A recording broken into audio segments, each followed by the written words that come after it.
We should see to it that we upbring our children close to the Qur'an and the Sahih Hadith. It is a duty that we give our children proper education. That's the reason I say that your children are your Amana. See to it you give them proper education for both the worlds. And this was the dilemma that I faced maybe 8 years back. And though, Alhamdulillah, I used to give talks on education, and I did take time to choose my life partner because I wanted the right life partner. And finally, Allah gave me, Alhamdulillah. And when the children were born, my eldest son is 12 years old, and I always had that thing that we should have a proper school which has a striking balance between the Islamic education and the formal education. I don't call mathematics, science as secular education, because secular by definition means nothing to do with God. I believe science believes in God. Mathematics is Islamic subject. So therefore, when I talk about the other conventional subjects, I call them formal education. Mathematics, science, history, geography, English, we call it as formal subjects. So I always had that dream that to have a school which has the striking balance between the Islamic subjects, Islamic education, and the formal education. Because mathematics, science, history, according to me, are part of Islam.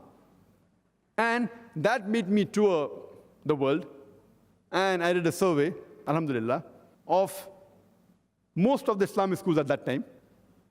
That was about 6 to 8 years back. In a span of 2-3 years, MashaAllah, I went to most of the best schools of the world. In America, in Canada, in UK, in South Africa, in Australia, in Malaysia, and I visited hundreds of schools.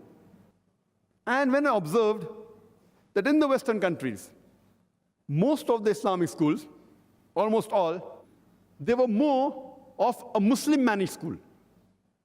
Muslim-managed school means the management was Muslim, but I would not call them as Islamic schools. Because we realize that in the Western world, there is a fear of alcoholism, of drug addiction, about obscenity. So in these schools, we found that the dress code that the students wore, they were Islamic Hijaab, MashaAllah. They had a time for prayer, for Salaah, Alhamdulillah. There was no alcohol, there was no drug, Alhamdulillah. So that was what was called the Islamic school. Where back in India, most of the Muslim-managed schools, they have the Islamic dress code. You can offer Salaah. There's no alcohol, there's no drug. So I did not find something new.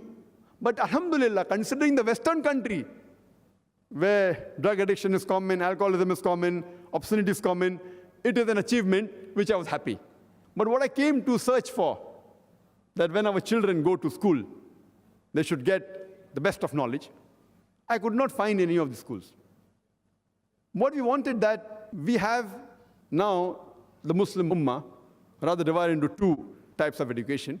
One type of education, when we have secular education, they acquire the so-called secular education, which are called a formal education. They acquire knowledge of mathematics, science, history, geography, but they are far away from the deen. On the other hand, when we go to our madrasas, we teach about Qur'an, Hadith, Sharia, Fiqh. Alhamdulillah, may Allah give them reward. But they are unaware of mathematics, science, history, geography. So we wanted a balance between the two.